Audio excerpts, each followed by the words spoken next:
కేంద్ర దర్యాప్తు సంస్థలు పూర్తిగా బీజేపీ ఆధీనంలోకి వెళ్లాయని ఎమ్మెల్సీ షంబీపూర్ రాజు అన్నారు. బీజేపీ పెద్దల కనుసన్నల్లోనే టీఆర్ఎస్ నేతలపై ఈడీ ఐటీ దాడులు జరుగుతున్నాయని ఆయన ఆరోపించారు.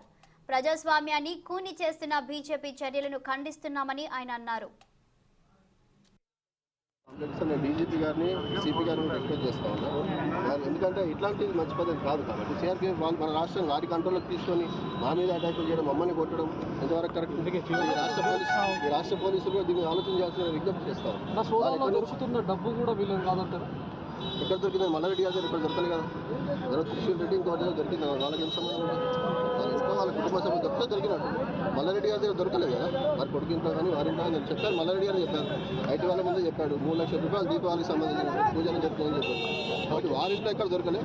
వాళ్ళు వ్యాపారం చేస్తూ ఉన్నారు కదా. వారి వ్యాపారం ఏదో లోపలి చేసుకునే వ్యాపారం కాదు. ఇంత పెద్ద హాస్పిటల్, కాలేజీలు, పెద్ద వ్యవస్థలో ఉన్నటువంటి వ్యక్తి మల్లారెడ్డి గారు. వారేదో 4 గోడల మధ్యలో చేస్తున్నట్టు పనులు కావు కదా. నిన్నటి నుంచి మొత్తం కూడా జరుగుతున్నటువంటి ఈ సిచ్యువేషన్లో మీ కార్యకర్తలు కూడా గందరగోళంలో ఉన్నారు. సమయంలో ఉండాలని మీరు చూస్తూ ఉన్నారు. నిన్నటి నుంచే కాదు, గత కొన్ని రోజులుగా భారతీయ జనతా పార్టీ అనే ఒక పార్టీ కేంద్ర ప్రభుత్వంలో ఉన్న ప్రభుత్వం కావాల్సిన తెలంగాణ పైన కక్ష కట్టి మా నాయకుల మీద, మంత్రుల మీద, ఎంపీల మీద, ఎమ్మెల్యేల మీద ఈ రకంగా చేస్తూ ఉన్నది.